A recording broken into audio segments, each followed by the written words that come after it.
Welcome back to another Jzones Fix-It episode. Looking to install your new dashcam the right way? Let's go ahead and tackle that together. Whether you have a 2-channel or a 3-channel dashcam, this video is for you. We're going to cover everything from planning the placement to hiding the wires for a completely clean and professional look. Finding the perfect angle and mounting.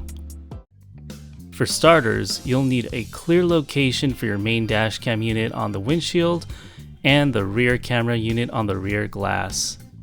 Start by test fitting your front camera.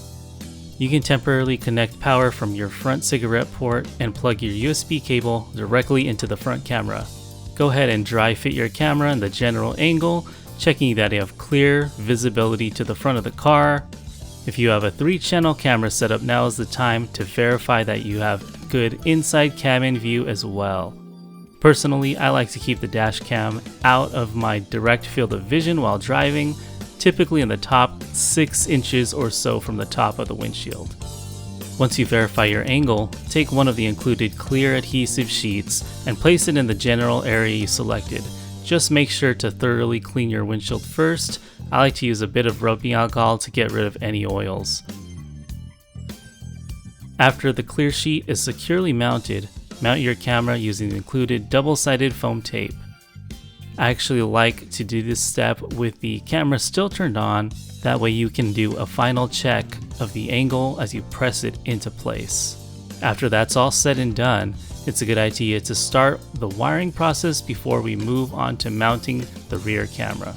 Running the front wires and A-pillar removal. Start by routing your power cable through the top headliner. In this video, I decided to route everything towards the passenger side. You can also grab the single wire for your back cam at this point and route it right along with the power cable. Once you get to the A-pillar, go ahead and carefully remove your A-pillar cover. On some cars like this Honda Civic, there is one screw holding it in place. After I remove the small airbag trim piece, there is a single Phillips screw underneath that I'll need to remove. Once that is removed, the piece pulls right away from the vehicle. Now, a quick and very important note, be extra careful if your vehicle is equipped with side curtain airbags.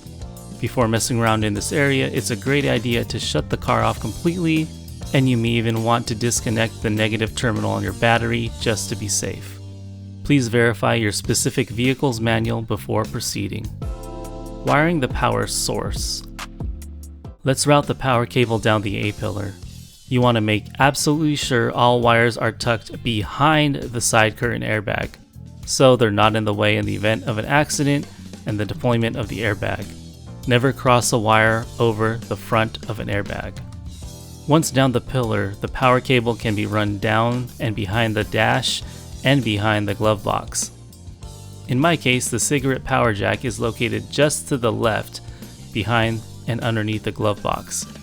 Let's plug that in now. Type any slack with zip ties and find a good secure home behind the glove box for this wire loom so it doesn't rattle while driving.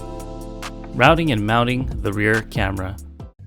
Now going back up to the headliner, route your rear cable wire along the top edge, going along the headliner and behind all of your side trim pieces. Use a plastic trim tool to fully tuck the wire away safely. Work your way all the way to the rear of the vehicle, and now we'll get into the details of the rear camera and the remaining wire. Just like we did with the front, find a good spot for your rear camera. Go ahead and power things back on and connect that wire cable to your rear camera. I like to go all the way up to the top edge, right in the center of the rear glass. Power up the system one more time to test fit the rear camera. Now clean the general area with rubbing alcohol. Mount your clear decal sheet to the glass, then mount the rear camera using the included double-sided tape. Be sure to refer to your dashcam screen as you do this to lock in the perfect placement and a level angle. Cleanup and outro. Now that that's all done, you'll just need to find a good spot for the rest of the extra wiring. I have a lot of empty space behind this C-pillar trim, so let's tuck that excess slack away right now.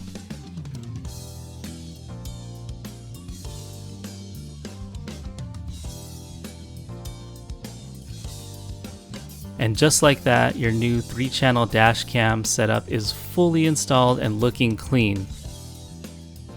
At this time, go ahead and reinstall any trim pieces that you may have removed along the process.